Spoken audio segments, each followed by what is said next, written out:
بسم الله والحمد لله ثم الصلاة والسلام على رسول الله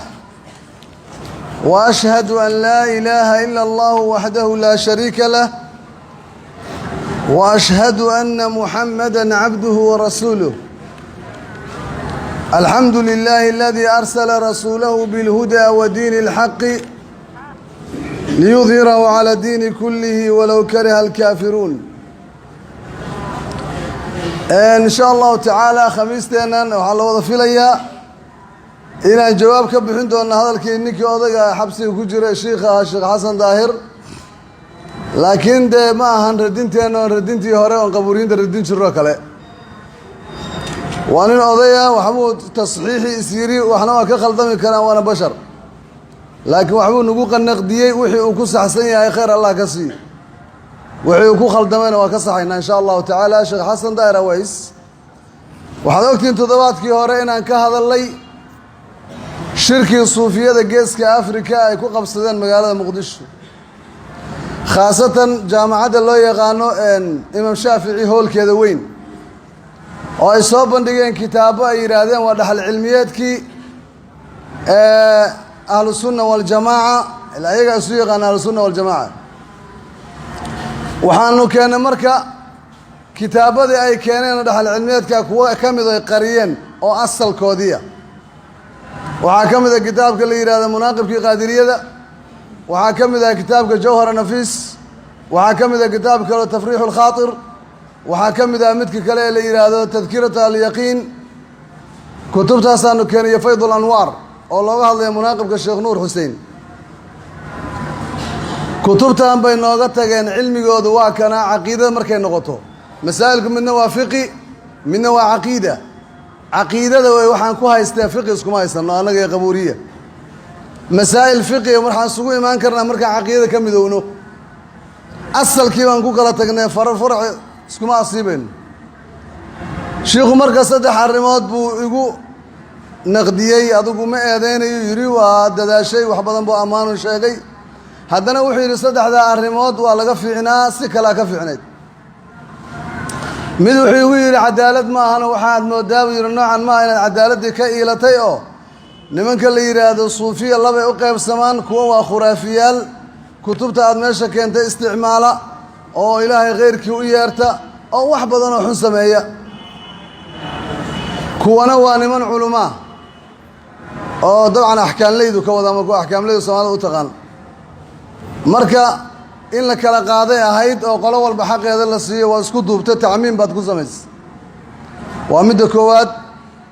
مدى اللبادو حيويري أن ما كانوا كتبتها المصوى بندقان يجب هداني كينين oo bandhigi aanay keensan oo aanay dhihin waa turaasigeena cilmiga kan waay aanay dhihin adigu maxaa ugu riixay oo ugu keenaysa yimida saddexaad oo ah dad fuqahaa meesha jooga ixtiraam mudan dad fuqahaa ayaa joogay oo ixtiraam mudan sheekha marka waxa ila tahay saddex arrimood baan ka jawaabayna kadibna wixii nasiixa ila tahay waan u diraya maadaama si gaar aan loola hadli karin qof xabsi ku jira oo yahay warbaahinta baa laga wada hadli karaa marka warbaahinta aan u marnay asoo warbaahinta ayuu ii soo mariyay marka hore waxaan leeyahay horta fakka Allahu asra ilaahay xabsiga ka saaro aamiin dhaha nabad xabsiga Allah uga saaro asoo nabad qaba gurigiisa iyo reerkiisa Allah u geeyo oo kuma faraxsanida sheekh odaya oo wax badan dacwada ku soo jiray inuu hadda xiran yahay laakiin taas hadda siyaasadeeda iyo hawsheeda ma galayo waxaan ka hadlayaa wixii iga khuseeya wuxuu kaloo ka hadlay wadaad kale oo asna la yiraahdo Cabdulxay markaa isaga nool hadduu jawaabay hadduusan jawaabin hadduu la dhacsan yahay wax lagu yiri iyo hadduusan la dhacsanayn isaga u taala oo dadka aan haysto ku jira Cabdulxay oo shirka ka qayb galay inaad ogtiin baan u maleenayaa marka koowaad waxaan leeyahay saddexda arrimood hal baan uga jawaabaynaa وان دول استاغيا ومده كوواده عدالته مده ku saabsan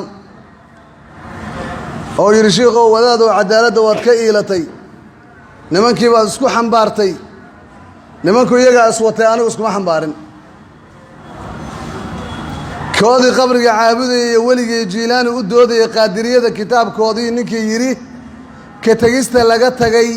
ayaa Soomaaliya u burburtay meeshuu fadhiyay wada garanaysaan nimankii difaacayay munaaqibka oo u doodayay meeshay fadhiyeen waana isu wada yimaadeen hal lajnay ku wada jiraan ama hal compound aan yiraahdo iyagaa iswatay anigu iskuma xambaarin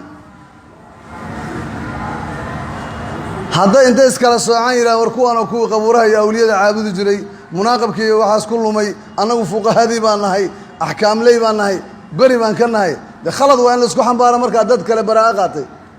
laakiin dad iswata oo shiikh iyo culimmadii isu arka oo fuqaha iyo turuq isu arka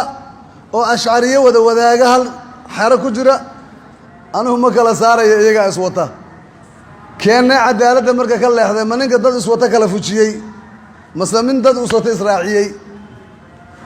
dad iswata ninka kala fujiyey miyaa cadaaladda ka leexday mase dad iswata nin israaciyey waa garan jawaabtoo la wada garanaya iyagu maalinta iska hor yimaadaan haa haddaan israacino inay kala sokeeyaan oo kala caqiido roon yihiin oo kala lutfisan yihiin waa wax jira laakiin ma isku inkireen shirkiga maya haddaana isku inkirin weliba adiguba shiikhu waa caddeeyey sheekh xasan daar wuxuu yidhi ceeb bay leeyihiin buu yidhi nimankaas isma radiyaan bal aad u fiiri ceebtooda aan ka xumaay waxaa weeye isma radiyaan buu yidhi oo kii shirkiga ku jiray kan kale hadduusan radin maxaa la yidhaha mataqaanaa qurtubi ku tilmaama arrintaasoo kale ridaa bilkufri kufran waa warka culummada gaalnimada oo laga raali noqdaa waa maxay waa gaalnimo kale haddaadan i radin anoo shirki dawaalanaya oo caan ku ah oo dhaqankii la bannaanka la taagan maalin dhaweytuulaa mid iyo ka mid ahay jiilaani baa soo nooleeyey qof dhintay wax ka hadlay oo suufiya ma maqasheen aaway fuqahadii iyo culimmadii aaway may sheegaan war waxaas annaga nama khuseeyaan isku suufi ma nihin wax dhahaya ma aragteen maya niman iswata waa nimanku marka adigan ku leeyahay shiikhow ilaahay ka baq dadka iswata ha kala fujin waaga ayou kala tagaan hala gaaree adugu ha kala fujin dad isku mabda oo iswata annagu daahirkaasaan xukminaynaa ilaahay baa sirta iskale subxaana wa tacaala naxnu naxkumu dawaahir wallahu yatawalla saraa'ir waxaa kuu soo haray midda labaad kutubtan maxaad ugu dirqinaysaa haddaanay la imaan buu yidhi kutubtaas yay kutub u yihiin ma annagay noo yimise iyaga kutubtoodii baan keenay ilaahay mahadii waxaa aasaan ugu eedeynaynay ugu weeraraynay inay qariyeen baaba alla mahadiisa allahu akbar inay qariyeenoo munaaqib aan la keenin oo laga khajilay in la keeno goobta yaa ilaahay mahadiisa nin maaragtay muwaxid oo khadka ku soo qoray baan arkay waxaa ilaahay mahadiisu yidhi saan wash ka wuud ugu haynay inay reebeen buu yidhi mar dambe inay bannaanka la yimaadaan munaaqib shalay waatuu ku faanayey ee soomaaliya waxay ku burburtay munaaqib laga tegey lahaa ayaa fadhiya maanta munaaqibkii oo soo xareeyey gurigii uga soo tegey waana kutubtooda waa caqiidadooda ma ka tanasuleen oo ma ka tageen aan ka hareen mase weli waa wataan munaaqibkii qaadiriyada iyagaa wata iyagaa iskale jawhar nafiiska iyo burdaha iyagaa iskale kutubta akhriyaana ummadda u akhriyaan weeye hadda reediyowga magaalada ka jira muqdisho oo mid odayu soo fadhiisto si cad buu u sheegaa kufrigiisa iyo shirkigiisa maba qarsadaba wuxuuna weerarayaa oo weerar ku qaadaa dadka ilaahay keliya ha loo yeerta yidhi taariikhdu soo qabanaya markaasu ibnu taymiya ibnu qayim maxamed cabdulwahaab ibnu baas cid ka fakataba ma leh iyo kuweena kale masaakiinta hadda jooga nimankaasu waa caddaysteen baraa'adooda iyo diintooda waxay beri ka yihiin tawxiidka waxayna taageeraysan yihiin shirkiga kitaabadoodii miyaan keenay mase kitaabo jeebkaygaan kala soo baxay kitaabadoodii maxaad u keentay masaxbaa mase gar magu leeyahay odagu kitaabadooda maba ay keensane maxaa adigu u keenaysaa shiikhu gar iguma le inuu igu canaanto waa caqiidadiisii waay anoo meel ku shiray haddii la yidhaha shiikhow fatxulmajiid baad ka soo tagtay iyo kashfi shubahaad iyo usuulu halaatha iyo kitaabkii kale maxamed cabdiwahaab uu qoray ayaa ka soo tagtay waa kutubtaydii anugu kama soo tegaya haddaan shir qabtee kama soo tegaya la dhuuman maaye laakiin haddaan ka soo tago la yidhaahdo waxaad ka soo tagtay khud caqiidatak ninka ay eedeeyey ma ku saxsan yahay mase waa ku khaldan yahay waa ku saxsan yahay kitaab aniga aan caqiidahaan u haystay oon akhrinayaan soo qariyey isna kii uu caqiida ahaan u haystay oo uu dadka u akhrinayey oo jiilka jiil ay isu soo dhaxleen oo u yaqaanaan fuyuudaat rabbaaniya oo u yaqaanaan tadkiratu ahlyaqiin oo u yaqaanaan jawhar nafiis kuwiisii baan keenay oo waxaan rabaa iska dhaaf inay wax soo bandhigaane hadda way qariyeen toos inay uga aamusaan oo ka guuraan baan rabaa dadkuna ilaahay waxiidaan allahu akbar nimanka waxaan rabnaa inaan ka saarnaba godka mid waan filayey in suufi soo radiyey waa sugaya kuwada fuqaada uu sheekhu ku sheegayana waa kuwan su-aasha u dirnoo niri waxaad tirahdaan munaaqib annagu ma lihin munaaqib waxaad tirahdaan tafriixu lkhaatir ma lihin waana lakaga gardaraya markaas anaa ka toobad keenaya dad culamaa oo muwaxidiina u gafay jawaab weli ma ka maqasheen mana laga sugaayo inay yidhahdaan munaaqib shaqo kuma lihinba see looga sugaya arbacadu uu ka barakaysanay ama kan ka barakaysanaya walaalkiise marka nin xaqiisii diintiisii loo sheegay un weeye idan marka waan ka sugayey in ayagu soo jawaabaan weliba jawaab cay iyo aflagaada laantay hadlaan cilmi kuma hadlayaan waxaan kaloo filayay mulxid la yidhahdo toyow oo iska dhiga suufi ashcariya inuu yahay iska dhiga laakiin waa mulxid kii yidhi waay ilaahay itaabsii inaad maqasheen maa laga yaaba mulxidkaas ingiriiska u degan yaan u malayn waa mulxid soomaaliya ilaahay jiritaankiisa inkirayba itaabsii buu ku leeyahy ilaahay kii saas ahaa kaafirka ah wuxuu iska dhigaa iyaga inuu ayidsan yahay markaasuu wax kastoo suufiyada ku saabsan culimmadeennii ashcariyadeennii suufiyadeennii barakeysneed bunkeennii iyo khayrkeennii waxay jecel yihin bu u horkici markaasay dhihi hore u soco shiikhtooyo bay dhihi shiikh bay u yaqaanaan waa mulxidkii waxay u yaqaanaan shiikhtooyow kaasna inuu soo radiyey waan filayey waa laga yaaba hadda anu weli ma arag laakiin inuu soo radiyo waa suurtagalba soo caytamay oo been badan buu sheegaa xataa kadaab laakiin shiikhii manhaji salaf saalix u nasab sheeganaya odayaashii ka soo hormaray oo asagii waa wax naqdinaya waxaan ka jeclaan laha iyagu markay soo daalaan kadib inuu asaga ila soo hadlo hadduuba hadla dee kari karo inuu gaar ila soo hadlo teleefon ninka khadkaan awoodo teleefon kale inuu awoodi karna waan u malayn allahu aclam taa waxaan ka leeyahay marka nimanka waxay rumaysnaayeen baan u keenay wayna ka khajileen oo way qariyeen inay ka guuraan oy toobad keeneen baan ugu yeerayaa waa shirki waa diin baatil oo haystaan waa kufri ummadda ay u horseedeen qadiimna ah qadiim inay ka guuraan baan rabaa munaaqib jawhara nafiis burde fayd اlanwaar tadkiratu ahlyaqiin kitaab iyo sunna inay usoo laabtaan baan rabaa wixii kitaabka iyo sunnadaas laga waayo fiqiga anigu waa baab gaaray leeda taas mas'alatu alcaqiida markay noqoto kitaabka iyo sunnada inay usoo laabtaan oonu ku wada hadalno hadday yidhaahdaan anagu tan waanu wadanaynaa kana waa wadanayna dee kitaabka iyo sunnada isma qaataan jiilaani baa carshiga haya ama jiilaani baa fariisiyey jannada firdows nebi idriis muslimna waa ahay war waxaas ma isqaadane waxa isqaadanaya maa sheekh inay toobad keenaan baan uga yeerayaa marka yaan ugu yeerayaa nimanka odayaasha ah waxba aysan ku qabowsanin xoogaa fuqaha in lagu sheegay qaarkood ama qaar lagu sheegay inay kala fiican yihiin ludfiyeyn oo ninka odayga uu ku sheegay taas waxba uma noqonayso meeshaan ka cayrinayna kasii cayrinayna cayrida meesha baan kasii wadaynaa ahlu qaabuur ilaa ay toobad keenaan ilaa qaar badan waa ka hara inta kalena sii haraan midda saddexaad oo u dambaysa waxaa weeye fuqahaa ayuu ku tilmaamay sheekhu rag fuqahaa meesha joogay buu yidhi xataa waxaan filayaa waa laba nin dad badan baana ku siran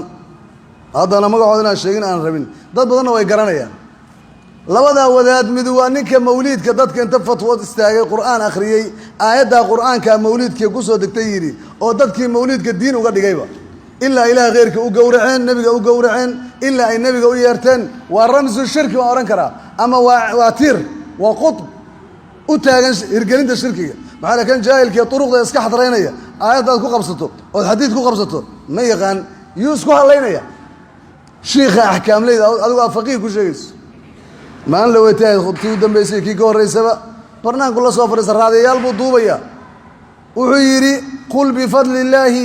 wa biraxmatihi fabidalika falyafraxuu هو خير مما يجمعون سورة يونس آيات من مولد بكالسة في رخاء كاس إلى الدين كسكب الشيء كاسو كالاحترام ماله هذا آيات مولد شيء يسوع نبي محمد ما فهم المياه ما سافهمي أبو بكر وعمر ما فهم المياه ما سافهمي قل وحاتر هذا نبي محمد وبفضل الله إلهي فضل إنساء وبرحمته الرحمة إنساء فبذلك فليفرحوا أرنقا كفرحان وحلو فرحان لو فسر قرآنك يا النبي يا إسلامك كفرحان هو خير مما يجمعون إسلامك أما النبي أما قرآنك كخير بدن واحد الدنيا كل من أيام فرحين وامحي إلهي الله شكريه وضد النبي محمد ومرينا الله مرو إن لحتريو لبودو تاريخ لا سمستو علم الله سمستو عيد صدحات بالله سمستو لا لبا عيدود بان لهين عيد الأضحى يا عيد الفطر عيد صدحات بالله سميه عيد الميلاد لرا أما مولود النبي عليه الصلاة والسلام أو نرى الحرحرو ما لا قال فردي فوليان كون فقهاء كل شيء أيا فرد الصوف فوليا على ما جيسا الله صاريا كاميرا دبور ديسا نكان هو تشجيع للشرك نكي الشرك قد يرق اللي يوا معايا البدعة معايا مركور بدعة كبلها مولود النبي بدعي بوها مسألة معايا مركور بدعة النبي ومسامين حفلات كلية كويكت ما أنت الله كمان شركي نبي جب الله جورعيا نبي جب الله يرنيا نبي جب الله أوليا نبي جب الله مكان كلية ميانا الشركة هين بلا والله يا مستجير أجرنا من النار بلا ليه يا مستجير والنبي كل مكان كلية نار تنجم مكان كلي بلا ليه صلى الله عليه وسلم ميانا الشركة هين رسولك الله قليا قالوا وين وكرسوا وين أي الله قليا دين محمد بن هين بوا كلا نينك فتوى ذينا واكيه وامدك الشيخ فقيه كل شيء جاي فقيه ما مركا وأنا وحي أوبرتك ولا دجالم يا إسلامك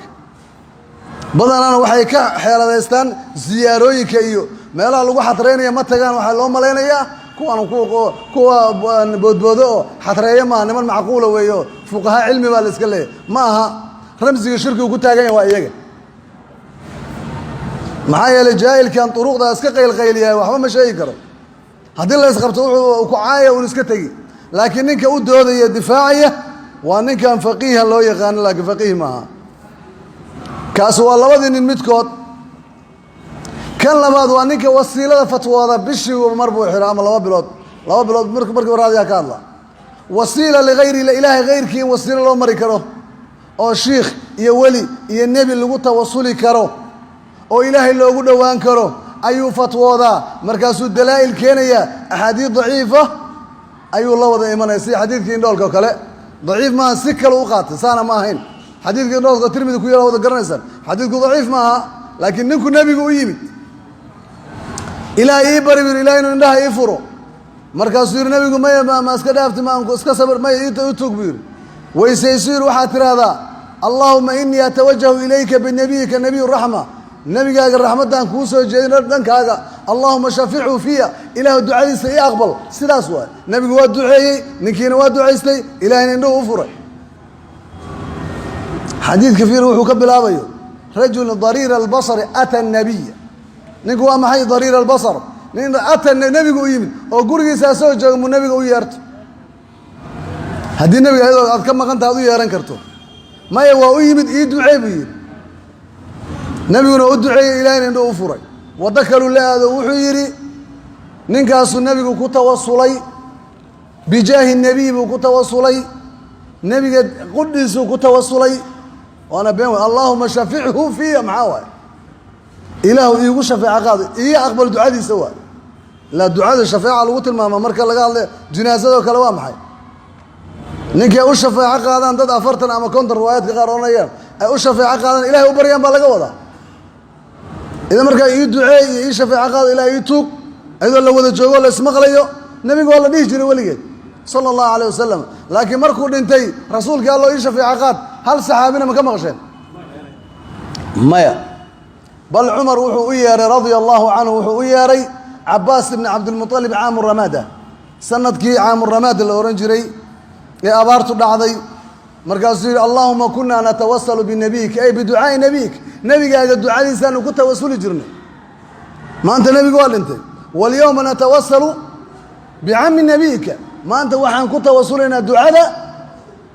nebigaaga adeerkiis markaasuu yaa cabbaas qum wadcu istaag ducee cabbaas gacantuu taaga waa duceeyey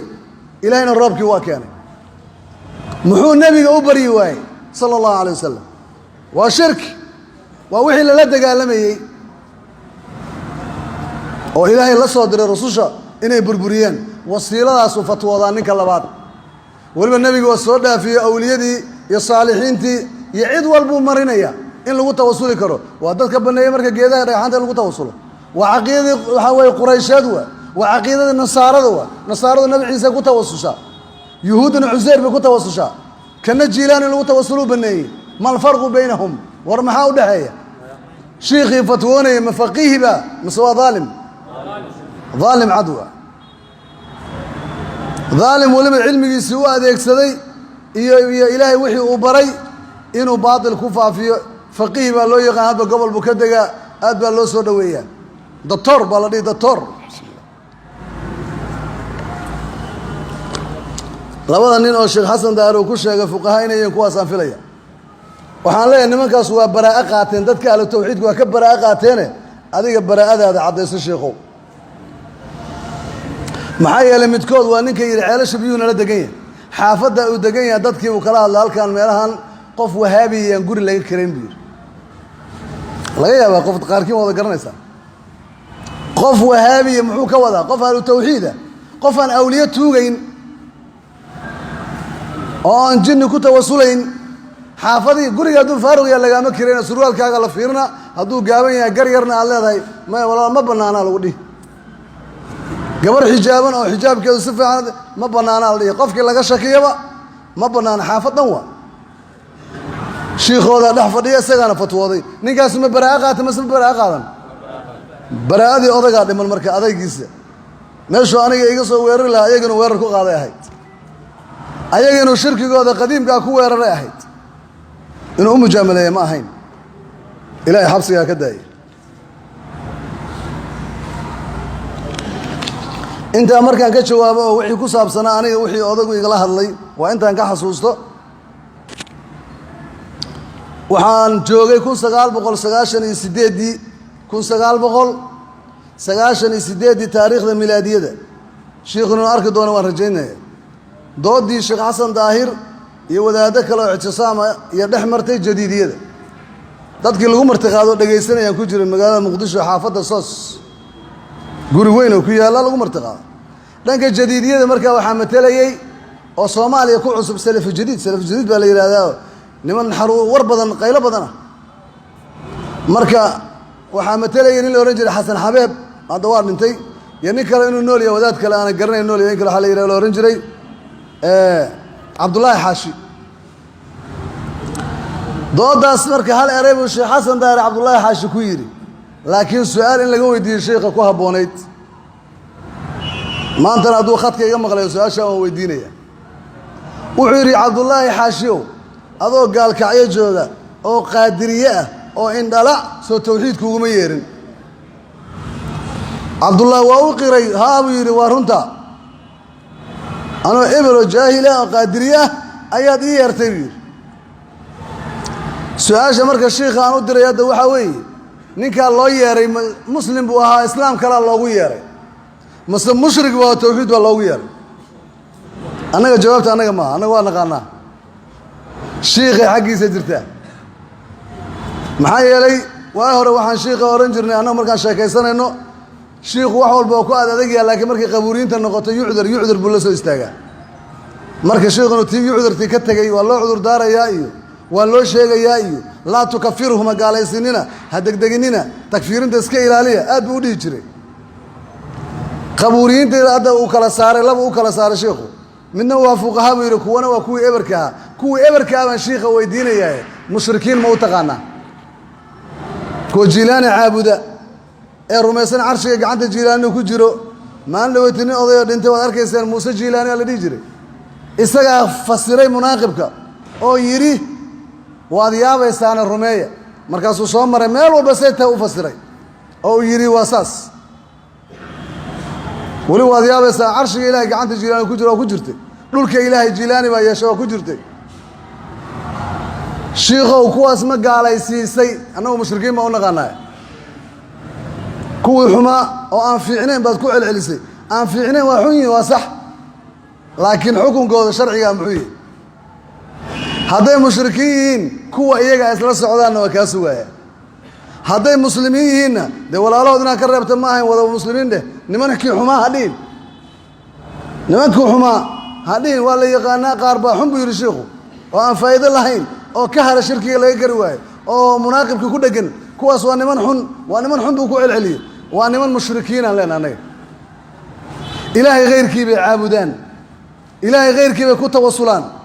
nebi maxamed bay u yeertaan jiilaani bay u yeertaan waad maqlayseen 58 dacwo tawxiid Soomaaliya wuxuu yiri dacwo wahaabiye ma taqaaneen sooma uu hadlayo khudbaynay khadkana mar baan soo dhigi doonaa wuxuu yiri 58 iyo 60maadkii war dhulkan itixaad ma laga yaqaanay ma islaax ba laga yaqaanay ma ictisaan ba laga yaqaanay jawaaba maya soo dhul duruq suufiya barwaaqa ay joogta maawi imaanshaha dadkan kale ay yimaadeen buu wuxuu yaqaanaa diintii oo lagu soo duulayba xaqiiq marka la fiiriyo shirkiga lagu soo duulay maxaa yeelay duulaan maxaan ku nahay shirkigan duulaan ku nahay hadday iska daayaan awliye inay tuugaan oo rabbigood tuugaan talow maxaa ka halaabaya ma dhimanayaan ma abaar baa ku dhacaysa ilaahay kuma filna miya war waxaan isku haysanaa nimanka intee la egtahay fiiriya mas'alo dhaxal ma aha mas'aladu guur iyo talaaq ma aha mas'aladu ma aha mas'alo kale oo aan u baahan in ta'wiil la garin karo waa yaa cibaado iska leh iyagu waxay yiraahdeen ilaahay iyo awliyo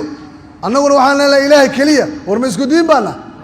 nimankaas way inanka sheekh aan rabo insha Allah inuu ila arko waa sheekh wax badan dacwada ku soo jiray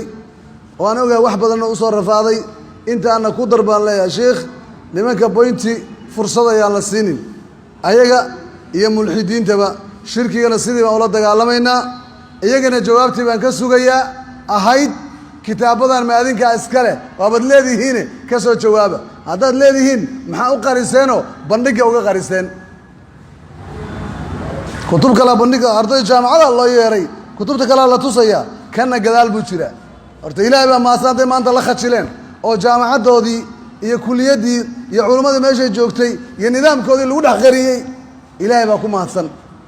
oo kii jigjiga ka yimidna uusan ku adkaysan karin kii hargeysa ka yimidna sidoo kale kii garowe iyo kismaayo iyo baydhabo ka yimid iyo kii xamar ka yimidna ma soo bandhigi karaan munaaqib maanta soo ceeb uguma filna intaas hadda ka guur isagoo dhan ka guur oo shirki inuu yahay qir oo ilaahay u toobad keena taasna intaasaan iyaga u diraya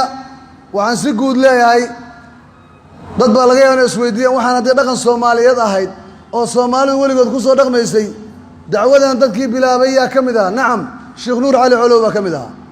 wax badan hortiina waa ka sheegay maantana ilaahay waxaan rajaynayaa dad ardayda inay fadhiyaan baa suurtagal ah Sheekh Nuur Cali Colow ardayda suurtagal fadhiyaan sheekhuna wuxuu ugu yiri markuu hadlayay ardaydiisan ka mid ahaa Sheekh Xasan Daahir